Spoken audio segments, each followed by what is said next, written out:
People often ask, what does it take to be a nurse?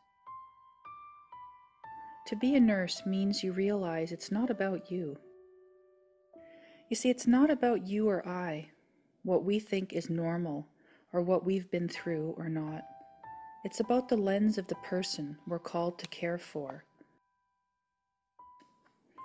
It takes a lot to first search for and name any biases that we might have about people's lives or so-called choices.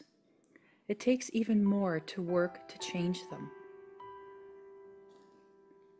What happens when women come forward to healthcare professionals during times of sadness, worry, or distress?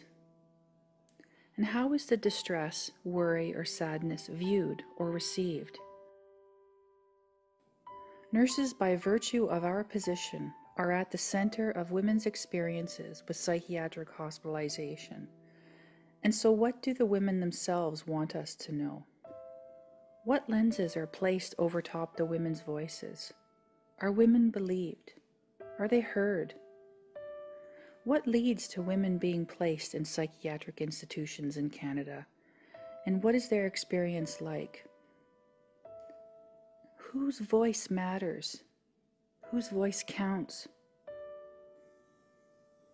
And what if nursing students, at the precipice of their career, had the opportunity to hear from women themselves? This film seeks to explore these questions and to honor the women who came forward and those who wanted to. And it is an offering to all nursing colleagues and future nurses to consider.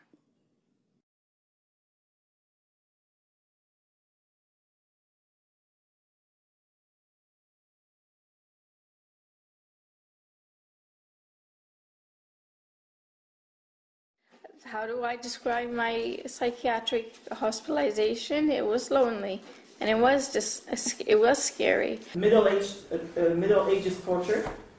It's an indignity. What I want to say is an indignity. I was treated in an undignified, disrespectful way. Hey, if I had to encapsulate it in one noun, that noun would be nightmare. It was horrible. It was a combination of terrifying, painful, and unbearably boring. I can tell you that the psychiatric hospitals tortured me, humiliated me, degraded me, gave me 15 different types of medication in 18 years.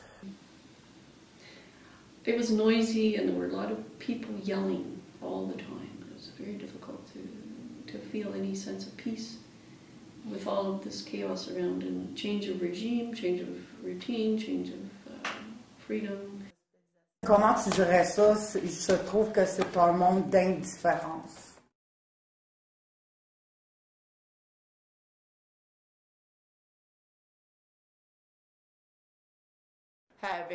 Because of having an alcoholic family, and also I was bullied at school, and so, but I wasn't the type to curl up and die. I'd always fight back. And because they were able to gang up on me, and there was more than one of them, the teachers would always take their side. And so I was constantly being accused of having behavior problems, although it had, really had nothing to do with me. It had to do with how I was treated. Mm-hmm. And, so I had psychologists and child psychologists prodding at me from the time I was about 6 years old. I had my plan in place of this is what I was going to do, and it had nothing to do with home. It was I don't fit here. I don't belong here, and so I woke up, and I must have taken, I don't know, 50, 60 pills, my orange juice, and that was that. But I ended up going to the hospital. So everything fell apart, and I fell apart and went bonkers. I was taken to my family doctor, and he had me locked up. I went into the hospital when I was 17. I was trying to get out of a bad relationship at the time. They called me super nurse on the unit because I was really capable. I was young, and the next day I was to start as charge nurse. And this man drove me crazy all day. His mannerisms, everything was like my grandfather. So went to bed, and shift was over at 3, and I'm in bed by 3:30, thinking, I can't do this. I can't do this for another 42 years of my life, for one thing. And something's really wrong, and I don't know what it is, and I just want to die. So by the end of the evening, I was admitted to the unit in the same hospital where I worked, mental health, which was a shaming experience in itself, walking in with my suitcase, past the school of nursing. It's horrible. A broken relationship occurred on top of, and of course all the reasons behind that, which we won't go into it. And then my father died, and my family sold the family house, and so everybody sort of scattered to the winds. My father was a wife beater. My mother beat me and my brother, and she tortured the animals. So I came from a very dysfunctional home, and my uncle, when I was 4, molested me. So I left home at 17. The school psychologist told me to go to a hospital. The doctor sat me down and he said, well, I'm going to give you 2 choices. You can go willingly or you can go unwillingly.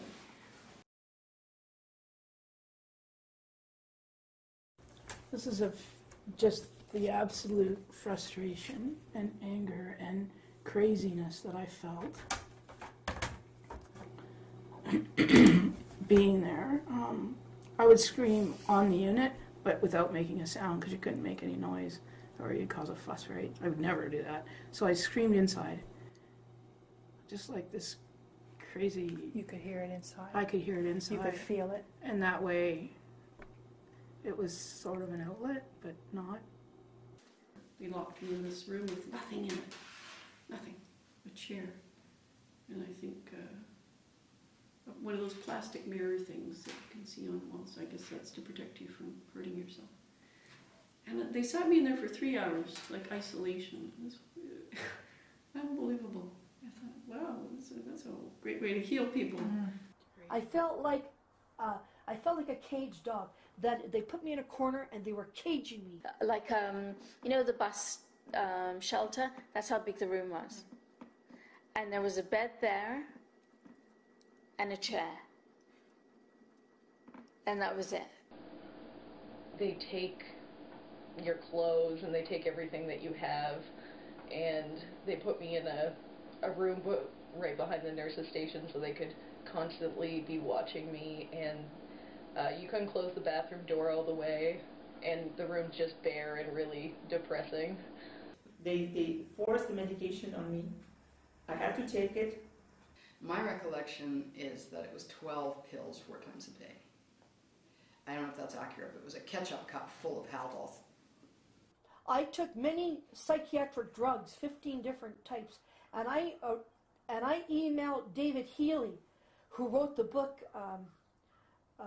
Let Them Eat Prozac. I said, David, here's the list of the 15 psychiatric medications I took in 18 years. Which ones cause brain damage? He said 7 of them cause severe brain damage. He told me in the email. But now it's drug cocktails for everyone, pretty much. I don't know anyone who only gets one kind of drug. They give you everything for every diagnosis.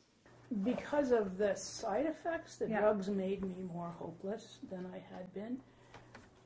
I think, because look at how fat I got. And we're going to give you those needles, which are against the law, called chemical restraints. A big needle in the hip, and then pulling my pants down in front of these 4 men, with a big needle, was a way. It's social control. This is what they did to me. Sometimes I just ask it, I want to see my girl, and they say me, I'll take this pillow and I get to sleep a day, and I was sleep on calorify, and that's take me a big burn. when they'd force you to take medication, and it's like the nurses would, like, it was the most humiliating thing. It's like you were like 13, 14 years old, and the nurses would finger sweep your mouth to make sure that you'd swallowed your medication. And it used to take all my self-control not to just start biting when they'd shove their fingers into my mouth. It was just awful having to live through the days of nothingness and tedium and not being allowed to go outside and, you know, having all liberties removed along with your ability to think clearly, and the so-called side effects, the effects of the crap that I was on were excruciating. I didn't know I was there, and I didn't know what's happening. And for the 6 months I was at hospital, I didn't see much of them. They should have more respect and be much less brutal.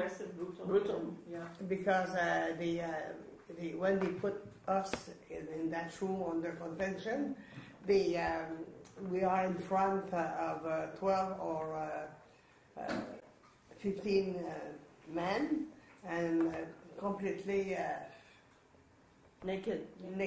When I had to take a shower, public shower, in a long-term care facility, and I said, can I take a bath? Oh no. So we lined up naked, all us women, with no shower curtains in the shower stalls, and I think that was a way to break our spirit. I was very humiliated. I just gained 30 pounds, and it was just very humiliating. I said, I'm a bit untidy. I need a comb. Can I have my comb? They had allowed me, I guess, my purse. If I had brought my purse, I think I did. They took everything. They said, no, you can't do that. I'm going to give you a gown, and you're going to wear that. This was the ultimate, you know. You're not even going to give me the dignity. This is, you know, somebody who's suffering really low self-esteem already, and you won't even give me the dignity of combing my hair with a plastic comb. You know, the nurses would, you know, like the nurses would basically mock your pain and just, like doctors and nurses would just make fun of your pain. And psychiatric ward, I don't have to describe it. It was hell. I was lucky because I was a good girl, so nothing bad happened to me except being a bit molested here and there, just, you know, just having bad vibes from people. But so she feels that the medical profession hides a lot of stuff to protect doctors, because a lot of mistakes were made in her life, Francine, by the doctors. She was abused in psychiatry. She was also sexually with penetration and so on. She was raped in psychiatry. It was very scary. It was very scary, especially because of the fact that you know that the doors aren't. You can't close the doors. You know, I felt like a trapped animal. I felt the other people felt that way. That the bars and the windows not being open, you can't open the windows, and every door you go to is a locked door, and somebody attending it, and it's just, like our friend said, it's a nightmare. This lady, she would come into my room. I was locked in this place. I couldn't get out 6 months at a time. And we had these really rough bedspreads and one little cupboard for your belongings that they would let you keep. And she was really not a well person. Like, I don't know what she was doing in with people that were cute, but she'd been in the system a long time and was quite disabled. She came in, and when she would go through my stuff, I'd say, no, Jeannie, you can't have my things. Like, this isn't all I got, right? And she just hauled off and slapped me across the face, so it left big marks. And I remember walking out of the room, crying, and going to the staff and just saying, I gotta get out of here, you gotta let me go home. This is a crazy place.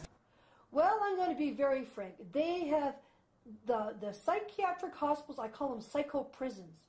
They are worse than a prison, because at least in prison, I've never been in prison, but at least in prison, you know how long you're going to be in for. And I don't think even today you have a choice. When they say 10, 14 days, they don't really mean it, and that's a betrayal.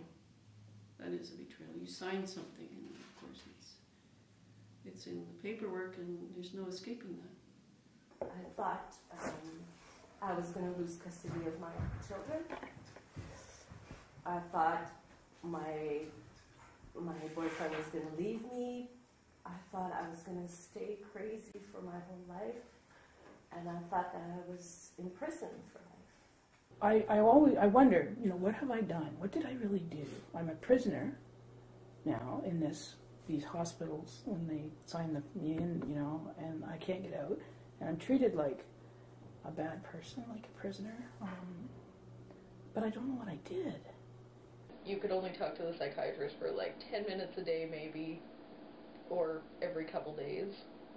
They thought that the pills weren't kicking in as quick as they should, so after I was in hospital for about a month, then they decided to use ECT on me. My parents consented to because I was only 17, and they didn't make it clear how bad the memory loss could be. And I got 167 shock treatments under general anesthesia from 1980 to 1984. I was terrified. They put me on this white bed with a white sheet. They wrapped my legs with a belt. They strapped my arms down. They put a band around a rubber band around my head, and put a rubber mallet so I wouldn't swallow my tongue. Gave me a needle to relax my back muscles, because years ago people didn't get that needle to relax their muscles, and sometimes they broke their back by all the convulsions. And I looked, and there was this white machine. So what's that? I said, we're going to put electricity through your brain. I screamed, don't give me this. Get me the hell out of here. Get me the hell out of here. I said, you're going to torture me. I can't really explain the frustration, the sense of frustration, because over time, living in something like this where it just never stops for so long, it went on for about 20 years, you just can't imagine how bad it is to know this sense of craziness. And to this day, they're still giving electroshock in 130 hospitals. I knew that if I quietened myself down, they would leave me alone. That the more fuss I made, the worse it would get. And I think the nurse said that, and congrats to her, because I think that's what happened, which allowed me to get through that without having these other things forced on me. And I've seen that, and I witnessed that. People in there get more excited, and as they get more excited and more agitated, more pressure and more security gets forced on you, and then you become angry, and of course you're going to act out. That's just the way things go. And my mom told me, be a good girl, do what they say, and you'll come out of there faster. You have to play this game. Pretend that you're well to get out, because if you say you're depressed, you'll never get out of here. So I said I was fine, and I wasn't fine. If as long as you do these things and we can see that you're okay, you can go home. We'll lift the form. As suicidal and desperate as I'll get out, but as long as I do certain things, I can leave. What were some of those things that the expectations? They wanted me to say I was fine. They wanted me to participate and talk and not talk about feeling suicidal or hopeless or wanting to cut. Say the right things and you can go home.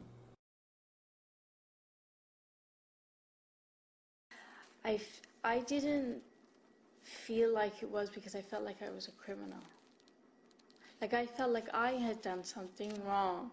I gave up on the mental health system completely because it hasn't met my needs. I've been forced into it since I was about 13 years old, even before that. Like when I went to the hospital, I really thought that they would have an answer for why I was feeling the way I did, and they didn't. There was just a lot of theories. Like I thought that maybe they would give me tests or something, and there wasn't that. And so if ECT was the last thing that they could offer me, I guess maybe I knew somehow that I should be out of there. What's happened is women who have been traumatized, most of them come in have been traumatized by something, and then what happens is psychiatry is oppression, so they're being re-victimized, re-traumatized again. Nobody's able to help me. Nobody knows how to even approach this. All they do is say, take this drug, we'll give you another prescription, or we'll lock you up and keep you there for a while, and that should help. It's like one of two choices. If I went to the hospital and said I'm in crisis, either they'll accuse me of hysterical attention getting and send me packing, or they're just going to decide that I'm a danger to myself and others and chain me to a bed and inject me full of Haldol. When the psychiatrist says, you know, you can't keep doing this, and I'm thinking,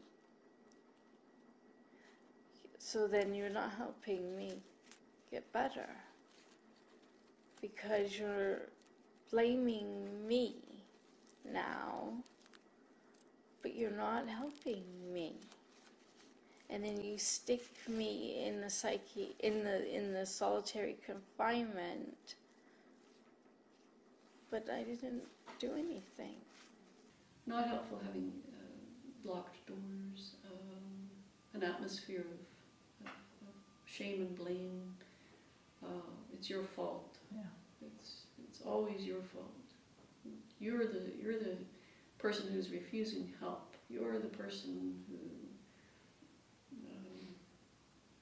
who's different, you know. And just being different is apparently a problem. It's just I couldn't get my head around that. It was just too much for me. And I think having these sort of rigid schedules, no freedom of choice whatsoever is a big barrier.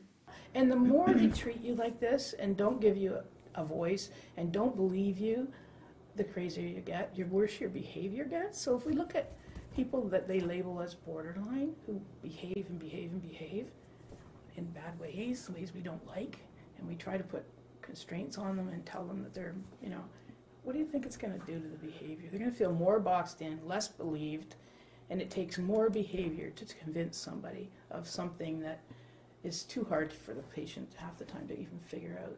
Well, that's anger, because, I mean, if you cage a dog or an animal in a little cage for a long time, they're going to start to act out. First of all, I didn't like being locked up for no good reason. The medications were getting me heavy. I was always thirsty. I was sleeping all the time. They weren't listening to me, and they weren't asking me about my mother and the way she used to beat me, and my father used to beat me, and my uncle used to molest me. They weren't dealing with the issues that I want to talk about. They said, oh, no, we won't deal with that right now. You're too traumatized. We'll talk about it later. They never dealt with any of my stuff. All they wanted from me was to get money to medicate me, get money to give me a label, and the word, I mean, when they keep you on the word, they make about $1,000 a day. So the longer they keep you on the word, the more they're going to make. We're not seen as individuals. We're not seen as human beings with rights. We're seen as disturbing, annoying, irritating, out of control freaks who need to be made to conform. And I know that the people who I speak of as my keepers and think of as monsters got into the professions probably all the time for good reasons. I think that because of the paradigm of broken brains, there's no respect and the point is missed. The point that when people go through a crisis, there's a reason for that crisis, and the manifestations of that crisis have meaning is missed. And that's tragic. They don't consider us like human beings. We're less than animals. Yeah. I wish sometimes to be an animal. What manifests it and encapsulates it for me are the locked windows. Yes. You can't see out of them, and you can't budge them. And it represents everything that it is, which is sort of, again, it's punitive rather than healing, and you can't have the two. They're just counterintuitive. You want to talk with the infirmière, the nurse, but they don't have time. They have just to have the rapport to make, give you medication, and sometimes I was to ask a nurse, I want to know my child, like I said before, or can I phone? They just say you wait, go get your room. Like I was saying that I had flashbacks and I'd been abused, and the social worker or nurse or whatever she was would just said, oh, well, if you were that age, you could have fought back. Yeah. They're prejudiced. They're prejudiced because they don't talk to you. They don't treat you as a human being. So they don't know where you come from, and of course you're looking for answers. So you're ranting, you're talking. You want somebody to listen to you, and when you're there and because you were breastfeeding 4 hours before, and now you're trapped, and you know you won't be breastfeeding for the next 30 days, and your breasts are hurting like crazy, and you want somebody to help you, and they look at you and they say, you can see it in their face that they feel like you're sexually more open because of the illness, and you're obsessed with your breast, and also that can trigger some ideas in some employees that are not, that should be there. So what's helpful is when they actually bloody listen. Would be nice if I could just reach any human. Yeah. And the other ones were not functioning because of the drugs. It would have been nice if somebody had said, I understand what you're feeling. And all I wanted was a home, somebody care about me, and I went to friggin' psychiatry that tortured me again. So I was tortured for 17 years in my home, and then 18 years with psychiatry. Those bastards didn't want to listen to what my parents did to me or my uncle. All they did was they abused me, and I got the hell out of there in 1990. I fired the shrink. I said, to hell with the pills. Tell me about that. Because it just re-traumatizes you, it invalidates you, it invalidates your experiences. The person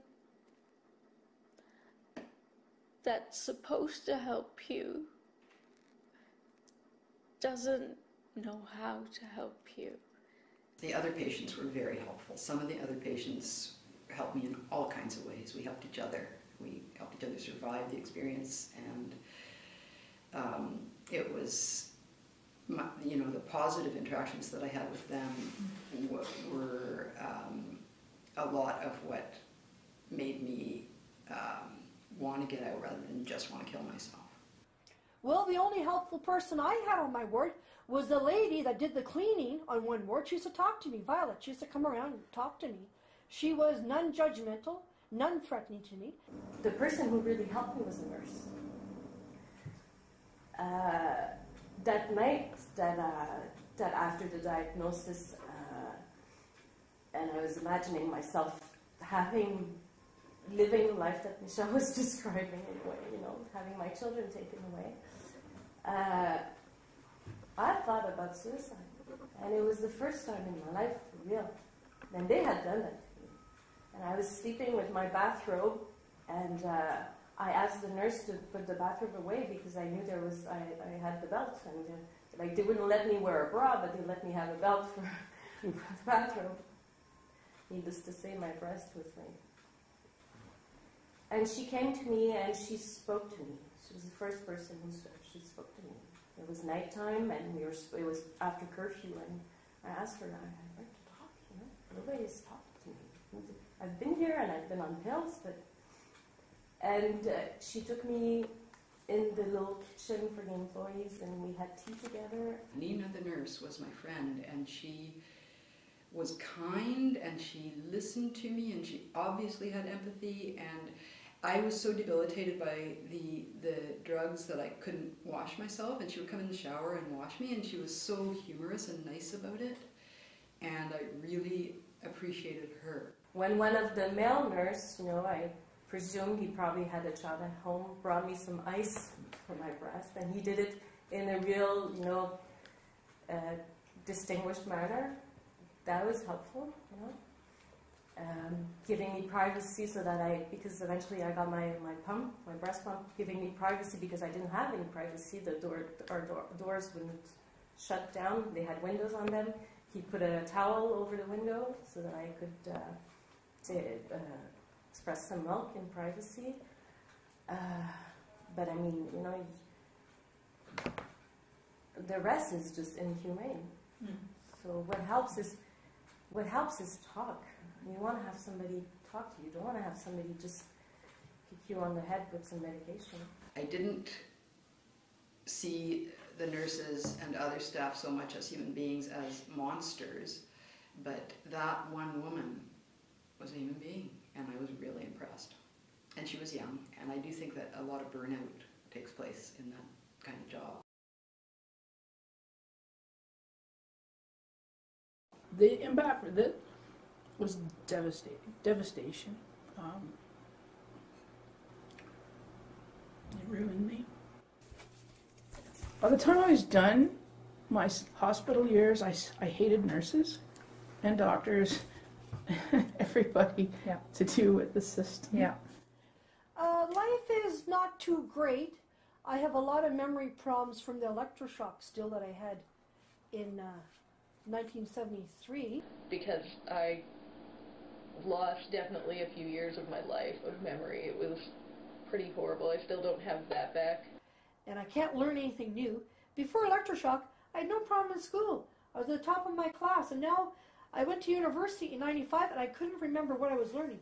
You can't learn if you can't remember. You can't get a good job if you don't have a good education. You can't learn if you can't remember what you're learning in school. You won't get that degree to get a good job. And then my mom invited some friends over at Christmas because here I was home. Well, I was like a zombie. My friends would try to talk to me, and I was like nothing was happening up here. It was like they'd wiped out my ability to think too. And my friends, that was it. I lost my friends. Lost your friends? Oh yeah, girlfriends that I'd grown up with. Right? I think they were pretty horrified.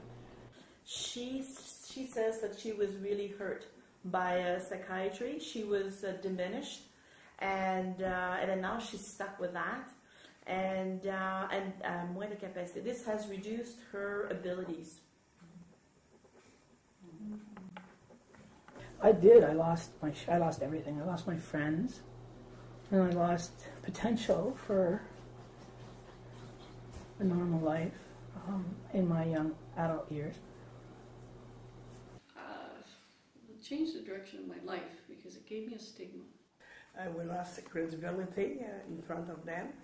And regarding the society, we have been stigmatized, marginalized, we are discriminated. I think that was the impact for me. I went out feeling worse, feeling labeled, feeling branded.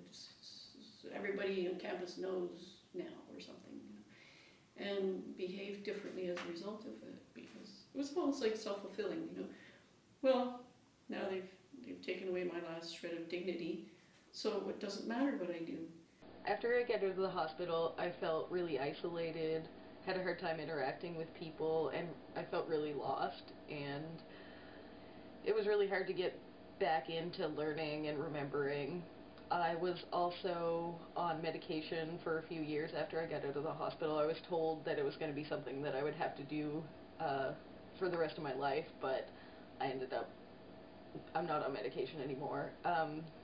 I had gained weight, but then I gained 100 pounds more on Zyprexa, of course, olanzapine, and they gave it to me to try and stop my thoughts of wanting to cut and kill myself. It was just, by the time I'd been through this, the thoughts of wanting to die that's all I could think about. I think I came out of there very almost disillusioned, and I felt like nobody cared. Nobody cared enough to really want to help you, and that it was almost like, why bother then? Like, why? why bother? You could have just left me. But instead I go into the hospital, but they don't help me either. I was tortured by a bunch of bastards that continue to torture my peers in the so-called name of medicine. And the Hippocratic Oath says, I shall not hurt anybody. And they continue to torture people with their medications, with their electroshock, with their bogus diagnosis, with their 4-point restraints, okay? And what they do is they humiliate you and degrade you into thinking you're sick with a bogus disorder. It's basically added to my trauma, even now. I still have nightmares about ECT, the counting backwards, and like the taste in my mouth. Yeah. Like it's it's contributed to the nightmares. It's just been a worse impact on my post-traumatic stress. And I still carry shame. I still carry huge amounts of messaging in my head. It's always the same messaging. You're not good enough. I'm filled with doubt, or can't do that, or what if I start it and I fail, or I freak out, or what if I just have a normal angry reaction? What will they do to me? Because we've got this sort of trail of the paperwork trail. I will never be in the hospital again because of my experience. My friends and family now have to be the one that help me deal with my problems and myself, because I won't be on medication anymore and I won't be hospitalized anymore for any of feelings or behaviors that I have. With the short treatment, I developed acrophenia. And tinnitus. And the fact I'm afraid to be treated, because I was afraid that if I see that I have noise in my ears, that I could be accused to have auditive hallucination. And for about 5 years, I have problem with my eyes. I see like a foggy picture. And finally, I have a cataract, but I was afraid to see a doctor because I was afraid that I could be told to have visual hallucination.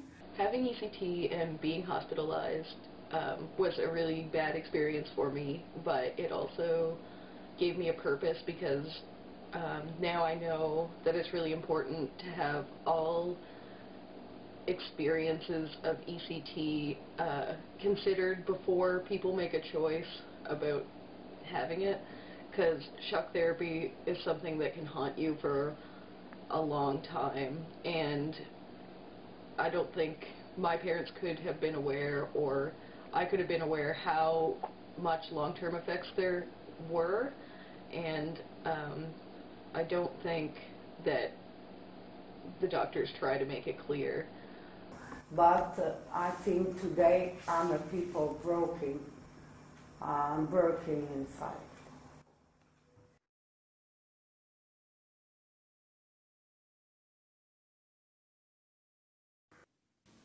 It's a huge opportunity for people right now to make these kinds of changes that we've been waiting for.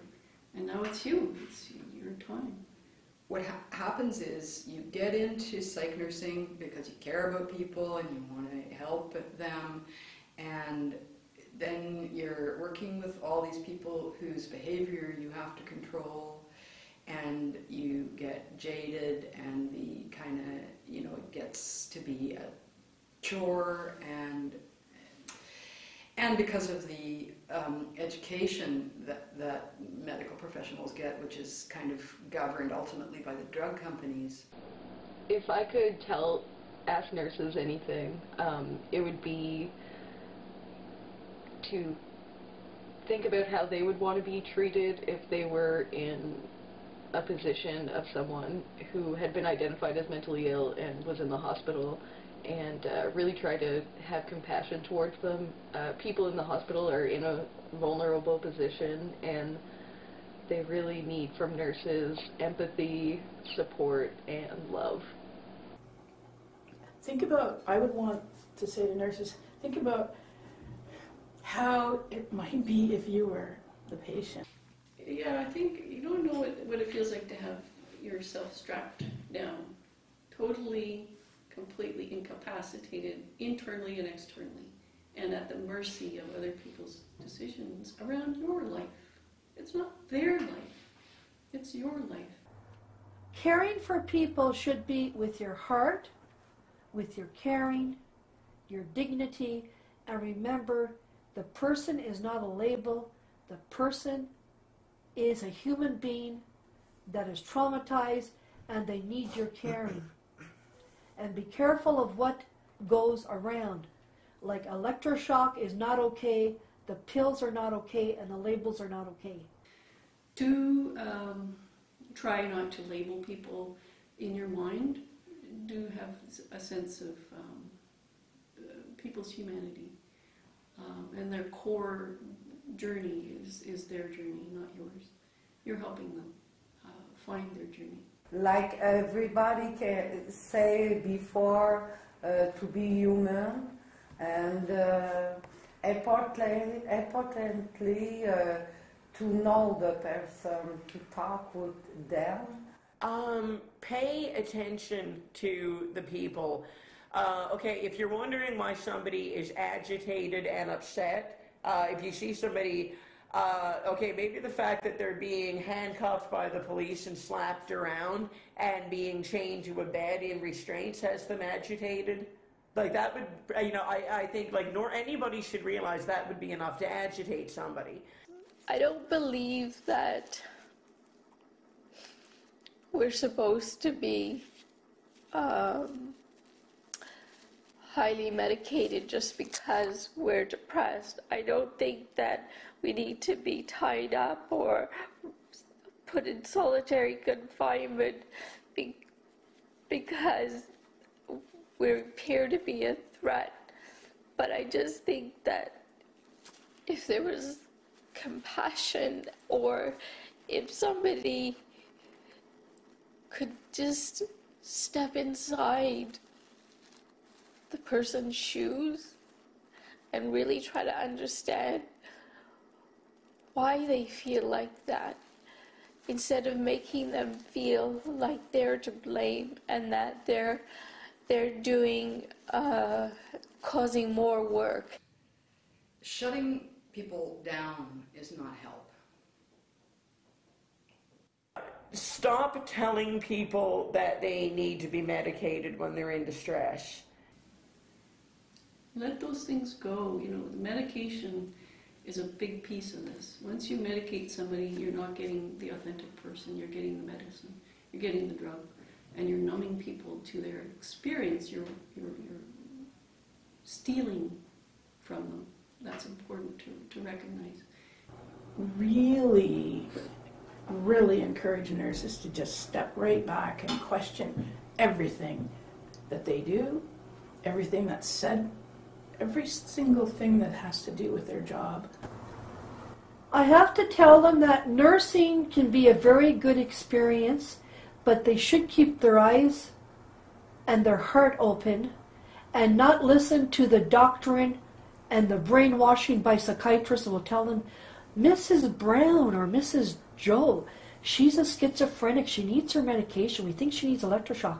I would like the nursing students to open their hearts to the truth and realize that psychiatry is not a real science at all, okay? And that they need to open their hearts and treat the people with respect, caring, and love, and realize a lot of these people have been abused in their past or have addictions, and that labeling them and telling them to take their medications and keeping them on locked wards is not going to help them at all. Take feedback from people that you're helping and supporting. Take their feedback seriously. Take it with the depth that it's offered in, and don't allow your mind to be closed down by rules that in your instinct you know to be wrong. I'd really want to talk to them about judgmentalism, about questioning what you've been taught.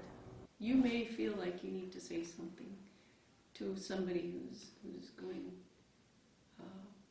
through a difficult time, or even somebody who's just reaching their crisis point.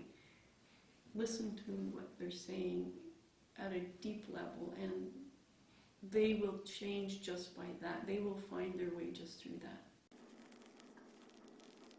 I always believe that if you truly want to help somebody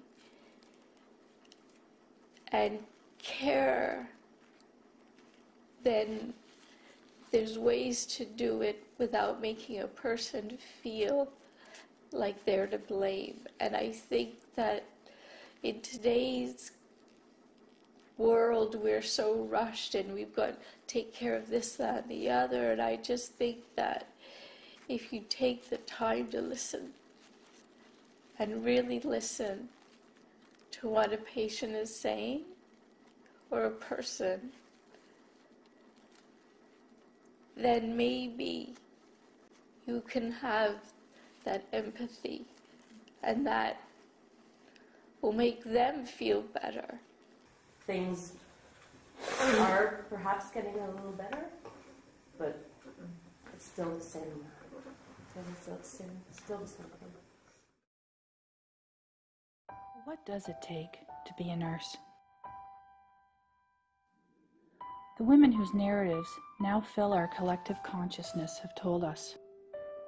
They've asked us to embrace and protect their dignity, to see them not as a label, not as something terribly flawed, not as a series of bad choices, not in need of being calmed down, or worse, shut down. But rather they ask us, all of us, to not label, blame, abandon, disbelieve, or disconnect. They ask us for compassion. They ask us to keep our eyes and our hearts open and to see their past abuses and hurts. They don't want to be drugged. They want to be heard and affirmed and valued, not numbed, not pitied, and never dismissed. They want, in fact, to matter. They gently invite us to be open to feedback and to take in what they're saying to us. They want us to change practices that we know to be wrong or harmful, and that we challenge the judgmentalism and the indifference. They told us envelop them upon their entry into psychiatric care. One of the Francophone women, upon reflection of the impact of psychiatric hospitalization, told us that the light inside you closes. To these women, what it takes to be a nurse is having respect, compassion, being engaged, having deep regard and concern, and being non-judgmental. What they want from nursing is what nursing wants from society. We're not that different, actually. I've often thought that health is a matter of who matters, and that really is the essence of nursing. To listen at a deep level and to hear.